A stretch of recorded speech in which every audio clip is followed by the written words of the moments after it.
Ini lebih baru Pak, ada saya tadi ngelihat visi dan misinya kan, masa belum bisa banding. Ada beberapa hal yang sangat menarik ya, yang belum pernah ada dalam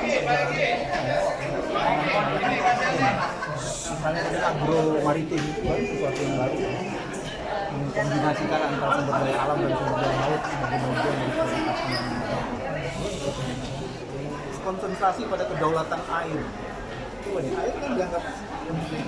Hari ini dengan cuaca ekstrim orang membutuhkan air. Itu jadi sesuatu yang belum pernah disentuh secara khusus. Hari ini hampir 80% penduduk kurang air.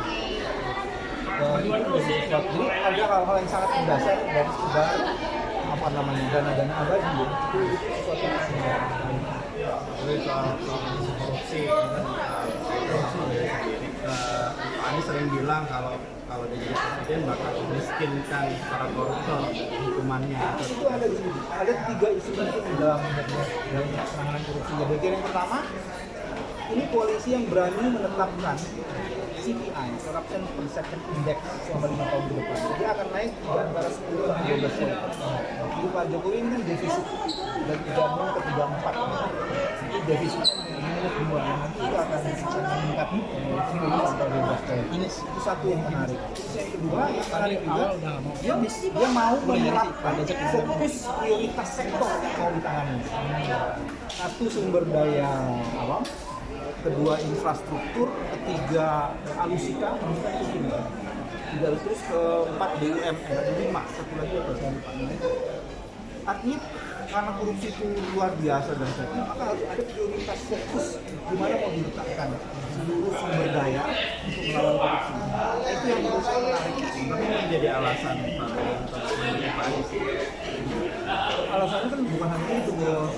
Tapi isu yang melekat ini juga menjadi salah satu di isu mengenai kewarasan dalam berdemokrasi itu ada yang menarik.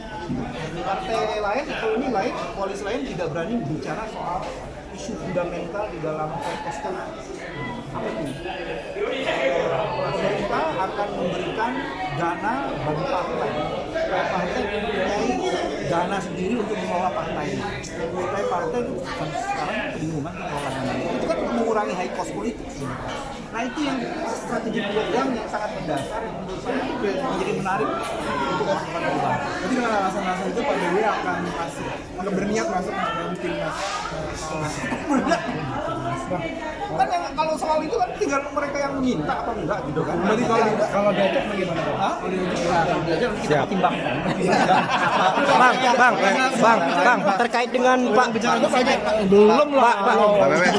Bang, terkait dengan Selain ini kan terkait dengan ini kan Pak Firly kok beda lagi nih, beda topik. Ada apa dengan Firly? Pak BW ini kan pernah aktif di KPK waktu itu. Nah, melihat dengan kasus Pak Firly dengan Pak Yasin itu, Pak BW gimana? Apalagi kan kemarin kan berbeda. Kalau tuduhannya pemerasan itu yang paling tinggi. Kalau dalam klaster korupsi kan ada gratifikasi paling rendah ya. Rendah itu masih kualifikasinya. Baru setelah itu penyuapan. Nah, kalau dia berani diduga mengatur pemerasan itu artinya dia sudah melewati yang dua. Artinya kalau terbukti nggak usah terbukti, dijadiin tersangka aja bisa dipecat, nggak usah dibuktikan. tapi Kan soal hari ini dia mangkir pemanggilan Dewas Pak, itu gimana? Meminta pemeriksaan ulang tanggal 8 November gitu Pak. Kelakuan sini kayak gini nanyanya gue tanya ke Fir dong kenapa mangkir. Nah, tapi kalau Seharusnya kan sebagai bapak yang pernah aktif di iya, seharusnya kooperatif ya Pak. etis nggak? Etis nggak sih? Iya. Gimana namanya penegak hukum harus menegakkan hukum. Salah satu bentuk penegakan hukum adalah menegakkan etika. Apalagi dia minta penjadwalan ulangnya. Lu ngomongnya nggak sopan banget, apalagi Pak Firly, jangan dia. Apalagi Pak Firly meminta untuk pemanggilannya itu setelah 8 November itu gimana?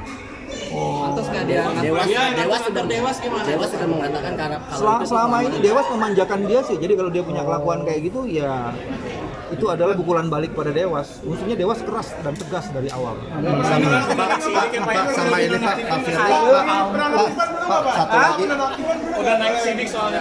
penonaktifan. Penggeledahan. Enggak, sekarang kan gini. KPK sedang memeriksa kasus Yassin Limpo. Korupsi kan? Sementara Pak Firly lagi sedang diperiksa pemerasan. Jadi kan ada pemeras dan yang diperas saling lagi dalam pemeriksaan. Kalau menurut saya sih untuk meminimalisasi potensi pemerasan lebih lanjut terhadap Pak Yassin, maka pemerasnya itu yang diduga kuat harusnya diperiksa lebih dulu. Dan itu bisa menjadi dasar kan dia akan dapat penambahan masa jabatan. Nah, kalau pada pasal 29 Undang-Undang KPK ayat 6 dari ayat 7 itu ada prasyarat tuh untuk menjadi pimpinan KPK. Kalau di ayat angka 6-nya itu sudah melakukan perbuatan tercela. Kalau di angka 7-nya itu harus jujur dan macam-macam. Nah, tindakan kayak gini sudah bisa menjadi dasar sebenarnya bagi presiden untuk tidak menetapkan Firly Bahuri itu dalam masa jabatannya penambahan 10 tahun. Ada kan? Nah, sama ini kan Pak Firly punya rumah safe house Pak di Negara Pak. Pak Firly yang di Negara tuh saya sudah dilihat sebagai ketua KPK. Pak Firly kan punya safe house di Negara. Sebenarnya sesuai dengan ketua KPK membangun safe house. Gini, mana lihat logiknya ya. Safe house itu untuk orang-orang yang merasa terancam. Sekarang pertanyaan dasarnya, Pak Firly merasa terancam apa? Dan safe house itu kan orang yang merasa terancam. Apakah selama ini dia merasa terancam? Bukankah dia diduga keras yang melakukan pengancaman? Pak yang di rumah di Bekasi ini Pak, rumah di Bekasi satu lagi itu kan berkaitan dengan usahanya di pijat refleksi Pak. Itu gimana?